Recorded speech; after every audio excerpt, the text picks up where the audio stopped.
एक आदमी की पत्नी अचानक से बहुत बीमार पड़ गई और मरने से पहले उसने अपने पति से कहा, मैं तुम्हें बहुत प्यार करती हूँ, तुम्हें छोड़कर नहीं जाना चाहती। मैं नहीं चाहती कि मेरे जाने के बाद तुम मुझे भुला दो और किसी दूसरी औरत से शादी करो।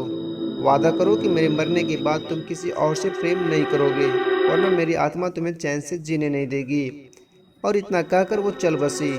उसके जाने के कुछ महीनों तक उस आदमी ने किसी दूसरी औरत की तरफ देखा तक नहीं। पर एक दिन उसकी मुलाकात एक ऐसी लड़के से हुई जिसे वह चाहने लगा। बात बढ़ते बढ़ते शादी तक आ गई और उसने शादी कर ली।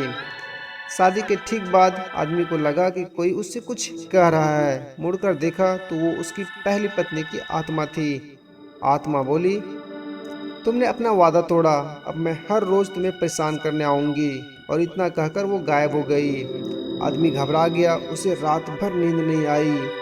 अगले दिन भी रात को उसे वही आवाज़ सुनाई दी, मैं तुम्हें चैन से जीने नहीं दूंगी। मैं जानती हूँ कि आज तुमने अपनी नई पत्नी से क्या क्या बातें की। और उसने एक एक बात बता दी। आदमी डरकर कांपने लगा। अगले दिन वह शहर से बहुत दूर एक जैन मास्टर के पास गया और सारी बात बता दी। जैन मास्टर बोले, ये प्रेत बहुत चालाक है। बिल्कुल है, तभी तो मेरी एक एक बात उसे पता होती है। आदमी घबराते हुए बोला। मास्टर बोले, कोई बात नहीं, मेरे पास इसका भी इलाज है। इस बार जब तुम्हारी पत्नी का भूत आए तो मैं जैसा कहता हूँ तुम ठीक वैसा करना। उस रात जब आत्मा वापस आई तो आदमी बोला, तुम इतनी चालाक हो, मैं तुमसे कुछ भी नहीं छिपा सकता। और जैसा कि तुम चाहती हो, मैं अपनी पत्नी को छोड़ने के लिए भी तैयार हूँ। पर उसके लिए तुम्हें एक प्रश्न का उत्तर देना होगा। और अगर तुम उत्तर ना दे पाई तो तुम्हें हमेशा हमेशा के लिए मेरा पीछा छोड़ना होगा। पत्नी का भूत बोला, मंजूर है, पूछो अपना प्रश्न। आदमी ने फौरन जमीन पर पड़े बहुत सारे छोटे छोटे कंकड़ अपनी मुट्ठी में भर लिया और बोला, बताओ मुट्ठी में कितने कंकड़ हैं। और ठीक उसी समय भूत गायब हो गया। कुछ हफ्तों बाद वो एक बार फिर से जैन मास्टर के पास उनका शुक्रिया अदा करने पहुंचा। आदमी बोला, मास्टर, उस भूत से मेरा पीछा छुड़ाने के लिए मैं जीवन भर आपका आभारी रहूंगा। पर मैं ये नहीं समझ पाया कि आखिर उस प्रश्न में ऐसा क्या था कि एक झटके में ही भूत गायब हो गया। मास्टर बोले, बेटा, दरअसल कोई भूत था ही नहीं।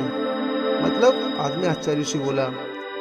हाँ, कोई भूत था ही नहीं। दरअसल दूसरी शादी करने की वजह से तुम्हें एक अपराध बोध महसूस हो रहा था और उसी वजह से तुम्हारा दिमाग एक भ्रम की स्थिति पैदा कर तुम्हें भूत का अनुभव करा रहा था, मास्टर ने समझाया।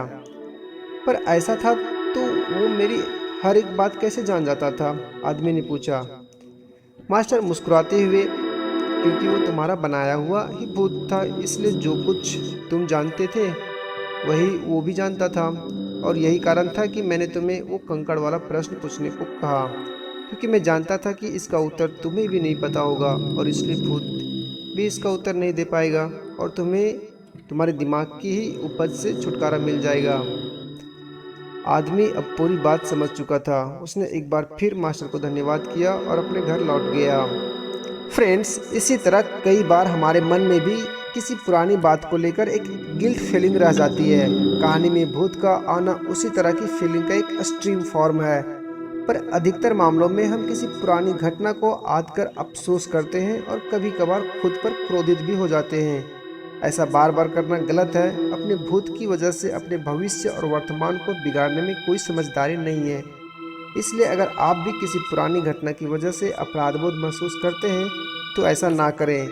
गलतियां करना मनुष्य का स्वभाव है, सभी करते हैं। आपसे भी हुई होगी तो कोई बात नहीं। उस घटना को पीछे छोड़ें और अपने जीवन को सार्थक बनाने की दिशा में काम करें।